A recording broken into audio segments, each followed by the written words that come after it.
Amém? Muito bem. Marcos capítulo 11 é a palavra de hoje para cada um de nós.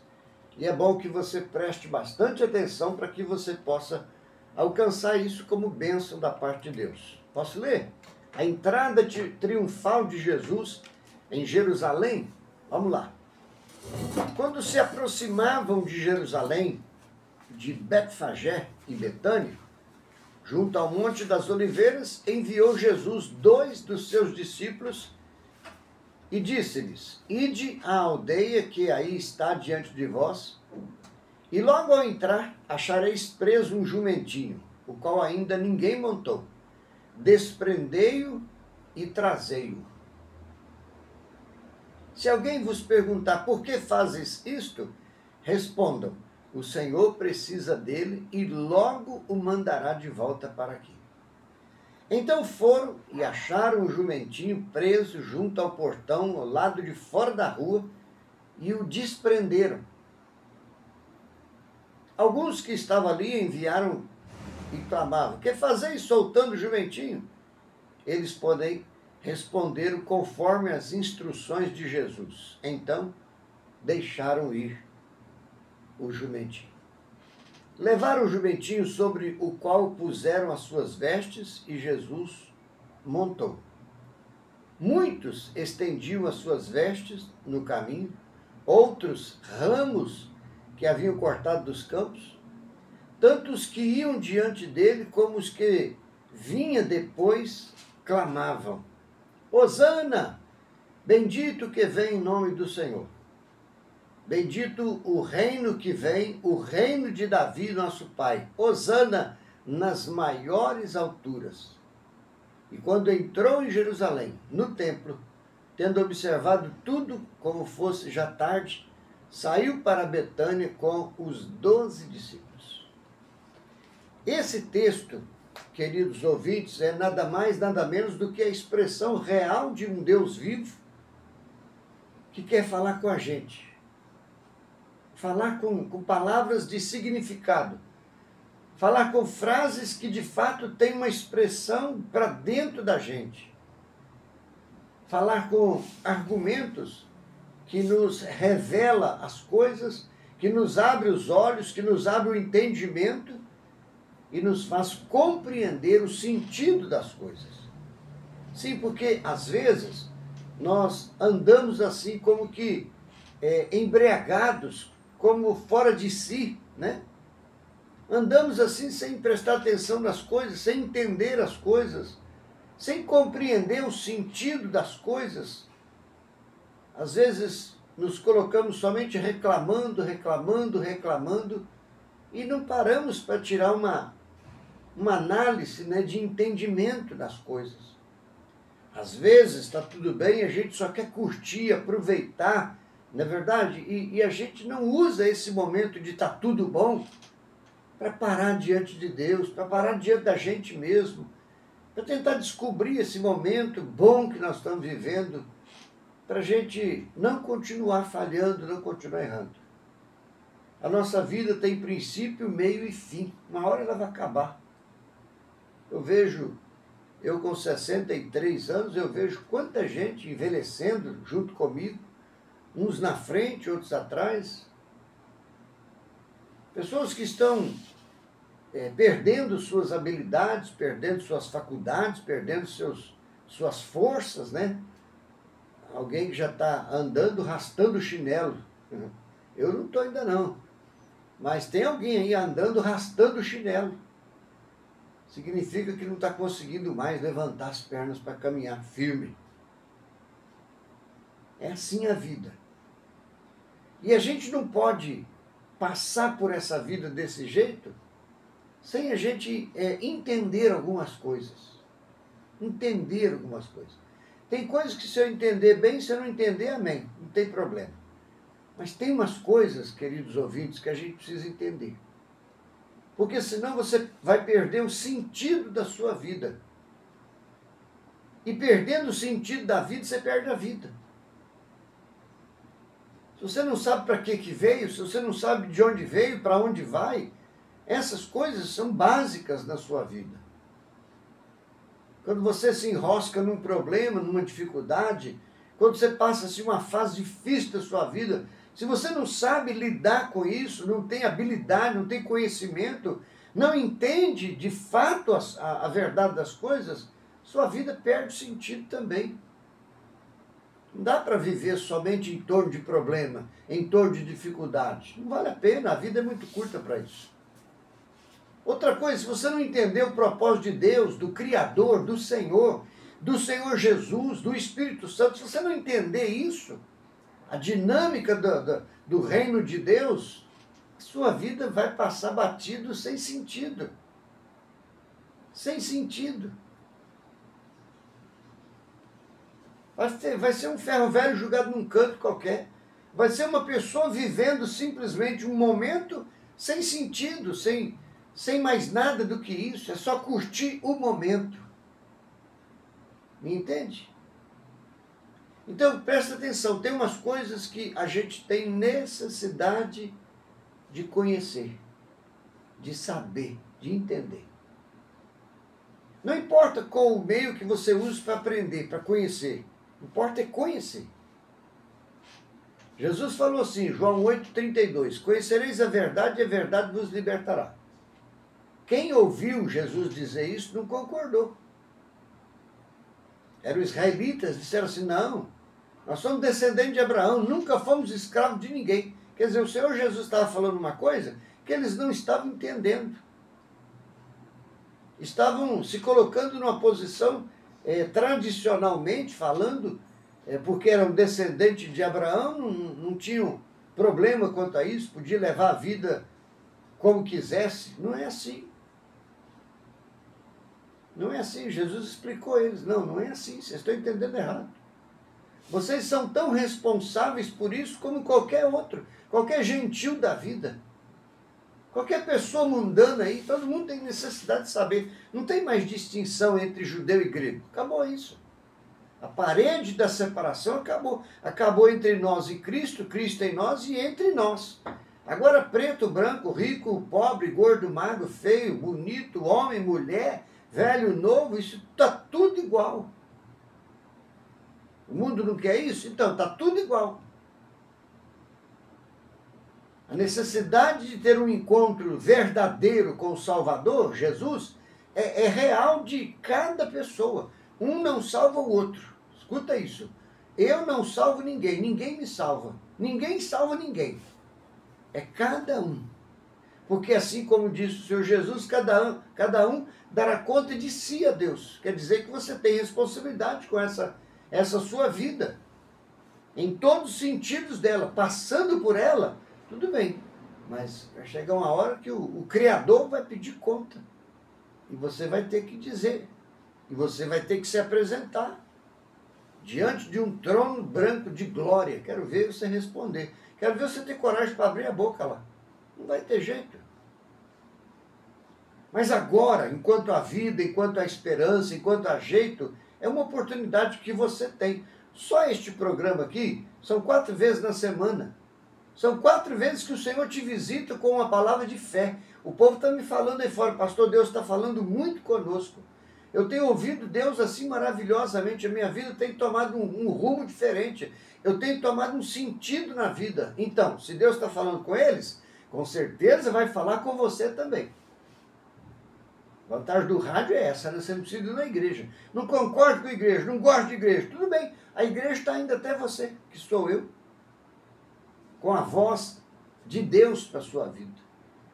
E aqui está o texto que mostra isso.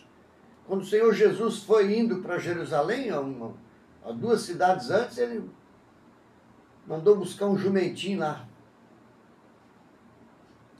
E montou nele e desceu para a cidade.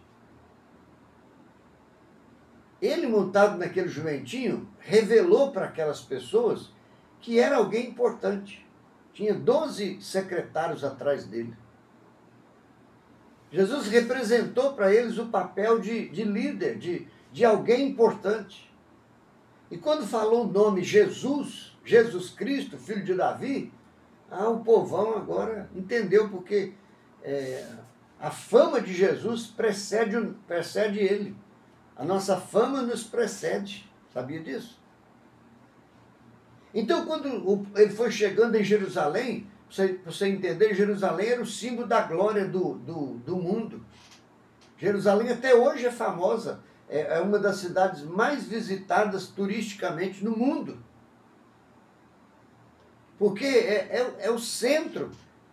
Biblicamente está tudo relacionado a Jerusalém. Tudo relacionado a Jerusalém.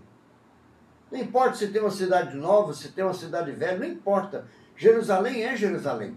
Porque o povo vivia ali, quem podia. Ali era lugar de gente que podia viver ali. Ali era caro, viu?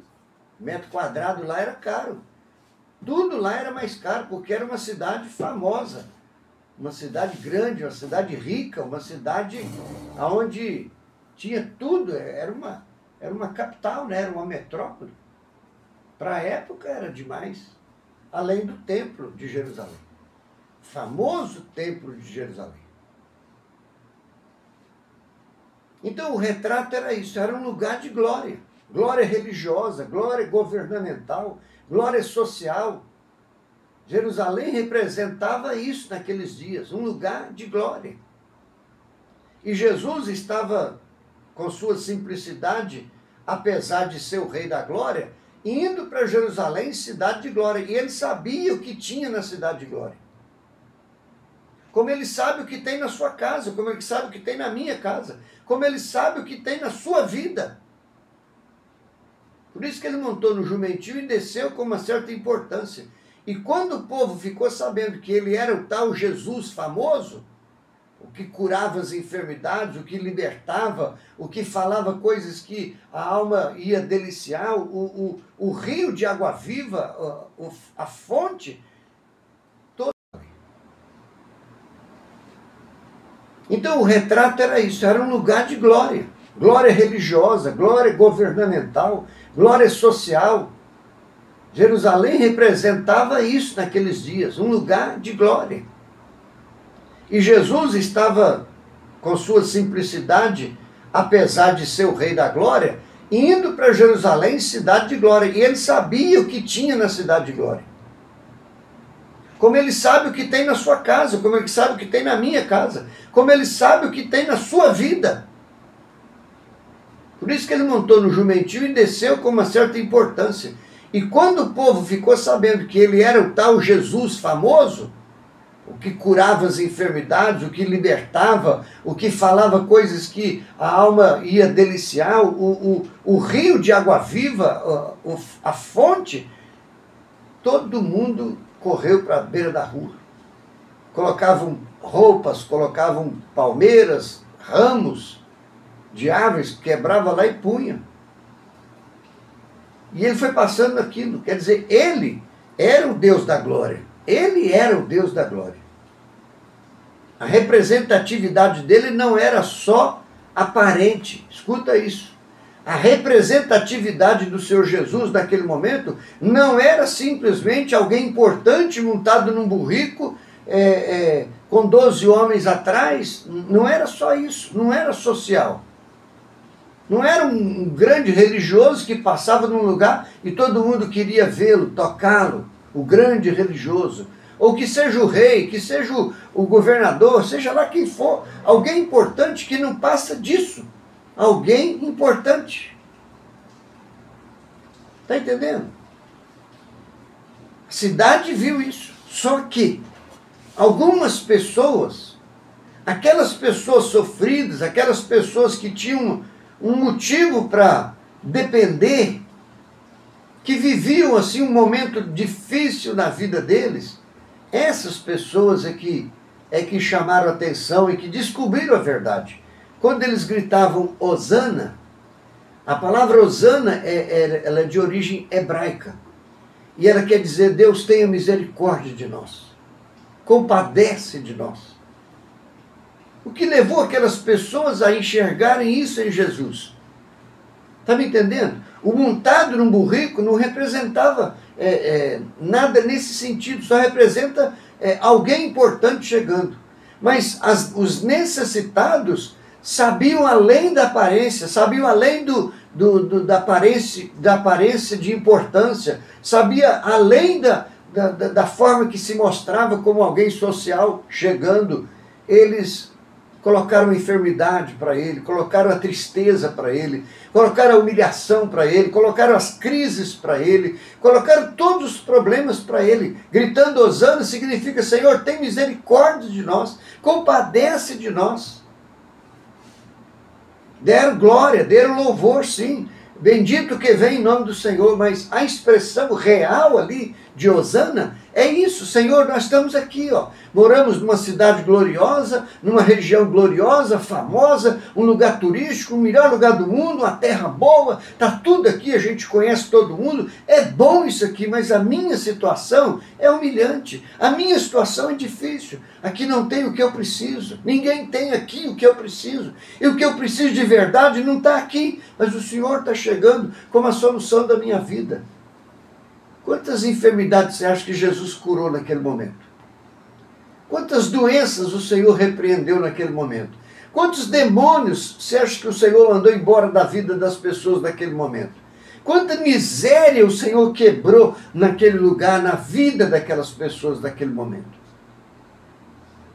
Então, depois de hosana vem o bendito que vem em nome do Senhor. É diferente.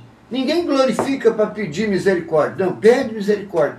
Sendo abençoado, passa a glorificar. E é isso que o Senhor quer mostrar para nós.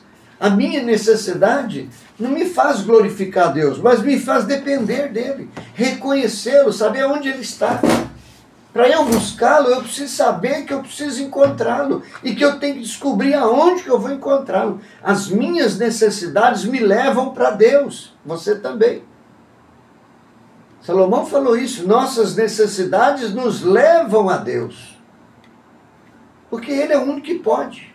O que tem nesse mundo é muita aparência, é muita formalidade. O social está aí se exibindo de uma maneira grandiosíssima, mas não passa disso. Porque tem coisas que nada, nenhum sentido da vida pode resolver para você. O único que pode te dar vitória nessa luta chama-se o Senhor Jesus. E Ele está aí entrando na sua vida, chegando na sua vida. Você não consegue encontrá-lo, mas Ele veio até você. Se Jerusalém é uma cidade gloriosa, religiosamente, eu sinto em dizer que a religiosidade é a primeira coisa que mais distancia você do Senhor. Era para ser o contrário, né?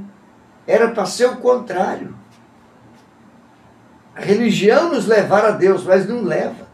Não leva, infelizmente não leva. Porque é uma ação humana egocêntrica que muitas vezes não funciona.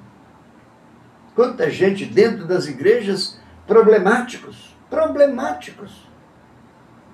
sofrendo calado, sofrendo uma crise, sofrendo uma dificuldade, embaraçado em situações. É o que Jesus achou em Jerusalém. Um lugar de glória, uma capital gloriosa, ou lugar famoso. Mas olha a realidade das pessoas. Quando ele desceu para lá, mostrando que ele era alguém, o povo entendeu a mensagem. Esse homem, untado num burrico, não é simplesmente um político grande, famoso, não é simplesmente um dono de religião famoso, não é simplesmente um governador famoso, não é simplesmente alguém que tem um título famoso. Ele é Jesus. Ele tem curado, ele tem libertado, ele tem transformado, ele tem perdoado, ele tem convencido o homem, ele tem libertado o homem, ele tem dado sentido à vida de milhares e milhares de pessoas. É o reino dos céus chegando através dele em nós. Bendito o que vem em nome do Senhor. Ele vem para isso, para revelar ao doente que ele te cura, ao oprimido que ele te liberta, ao triste que ele te alegra, ao perdido que ele te encontra e te dá um sentido na vida. Pastor, minha vida, só Deus. Eu não conto para ninguém. Pois é. Mas Ele sabe. Por isso que Ele botou você aí diante do rádio, porque Ele sabe o que se passa dentro de você. A sua realidade, a realidade que você não conta para ninguém. Ele sabe. Viu? E ele não está se revelando uma pessoa famosa, ele não entrou em Jerusalém para isso, e não está aqui através do programa também para isso, para pedir que você aplauda, que solte fogos de artifício, que você imita sons aí de louvor aí. Não, não é simplesmente assim. Primeiro ele quer te abençoar, para você conhecê-lo, para você saber que ele te ama, para você saber que além disso, além desse momento, existem muitas coisas profundas que ele quer completar na sua vida. Se você deixar ele operar, se você buscar e pedir que ele te abençoe, ele vai te abençoar. Ele vai dizer assim, ó, eu vou fazer coisas na sua vida grandes e ocultas que você não sabe. Ele não faz só o que a gente pede. Senhor, me cura. Ele não só cura e solta, fica à vontade. Não, ele cura e depois que te cura, vai te revelando coisas. Vai te revelando históricos, vai te revelando momentos, vai te levando para a sua intimidade. E cada momento que você passa na intimidade do Senhor, a glória dele se revela na sua vida. Então, abre o coração. Abre o coração para isso. Os seus problemas não são para te esbofetear, para te humilhar, para acabar com você. Não, esses problemas é o que te permite alcançar o Senhor Jesus. Porque noutra situação, tá cheio de gente aí que está com o rei na barriga e não quer saber de Jesus. Simplesmente assim, não quer saber de Jesus. Está no carrão, não precisa de Jesus. Está numa casa boa, não precisa de Jesus. Está bem empregado, não precisa. Está com saúde, não precisa. Pode ir para todo quanto é lugar, não precisa de Jesus. Tudo bem, vai chegar a vez deles, tomara que chegue. Mas chegou a sua hoje. Em Jerusalém, em um lugar de glória, ele está se revelando a você. Ele está se revelando a você. Ele está se revelando a você. E é isso que ele quer fazer. Operar um milagre na sua vida. Coloque os ramos, coloque as suas vestes, apresente-se diante de Deus sem acanho, sem medo, sem vergonha nenhuma. Está entendendo? Não tenha medo. Não vai ser ruim, não, vai ser maravilhoso. Você vai buscar e ele vai revelar a glória dele na sua vida. Pastor, mas minhas amigas que vão dizer, suas amigas que se lasquem. Elas não são mais importantes do que você, que precisa de um milagre do Senhor Jesus. Entende?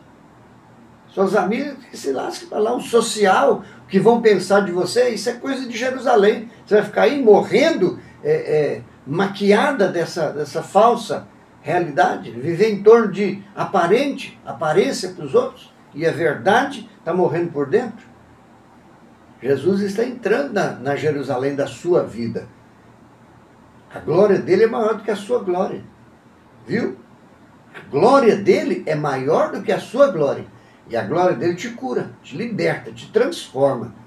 A glória dele revela glória para a sua vida de verdade. Mais tarde você vai dizer assim, eu agora sou feliz. Agora de fato eu sou feliz. Pensa nisso, queridos, com carinho, com cuidado. Ele está passando pela sua vida. Aproveita o momento que você tem para reconhecer que ele está passando para te dizer, se você quiser eu te curo, se você quiser eu opero um milagre na sua vida, se você quiser eu te liberto, se você quiser eu te seguro pelas mãos e te conduzo a um caminho de triunfo e de vitória. Se você quiser, eu tenho uma bênção para a sua vida. Se você também deixá-lo passar, simplesmente você vai poder dizer, um dia ele passou por mim e eu não fiz nada para segurá-lo. É isso. Quando ouvires a minha voz, disse Jesus, não endureça o coração. Tem que ser sensível e tem que ter poder de decisão. Resposta, dê resposta a Deus da sua vida. Deus te abençoe. Programa A Determinação Profética. A hora é essa.